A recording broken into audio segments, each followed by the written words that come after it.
Hi friends, 21 days weight loss சேலஞ்சில் இன்றைக்கி day 4. Morning என்னோடய வெயிட் பார்த்திங்கன்னா 67.4. மார்னிங் ஃப்ரெஷ் ஆகிட்டு தைராய்டு டேப்லெட் எடுத்துக்கிட்டேன். அதுக்கப்புறமா ஒரு 1 ஹவர் கழிச்சிட்டு 4 பாதாம் அண்ட் ஒரு டேட்ஸ் எடுத்துக்கிட்டேன்.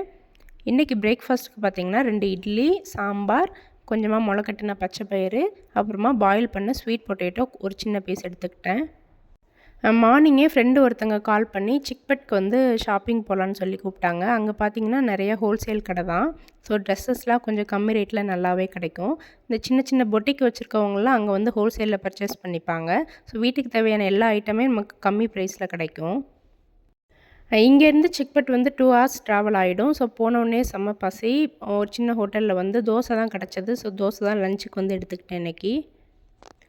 ஈவினிங் வந்து ஒரு சாத்துக்குடி ஜூஸ் வித்தவுட் சுகரில் எடுத்துக்கிட்டேன். அப்புறம் இந்த மாங்காய் பார்த்தோன்னா சாப்பிடணுன்னு ரொம்ப ஆசையாக இருந்தது. ஸோ வாங்கி சாப்பிட்டேன். அப்படியே ஷாப்பிங் எல்லாத்தையும் முடிச்சுட்டு நாங்கள் ஒரு 7 o'clock கிட்ட அங்கேருந்து கிளம்புனோம். பெங்களூரை பொறுத்தவரை ஆஃப்டர்நூன் டைமில் தான் கொஞ்சம் டிராஃபிக் கம்மியாக இருக்கும். மற்றபடி ஃபுல் அண்ட் ஃபுல் டிராஃபிக்காக தான் இருக்கும். அது ஈவினிங்க்கு மேலே நைட்லாம் ரொம்ப டிராஃபிக்காக இருக்கும். நாங்கள் வரும்போதும் அப்படி தான் இருந்தது. கிட்டத்தட்ட நாங்கள் வீட்டுக்கு ரீச் ஆக 2.5 hours ஆயிடுச்சு. 9:30 போல் தான் நான் வீட்டுக்கே வந்தேன்.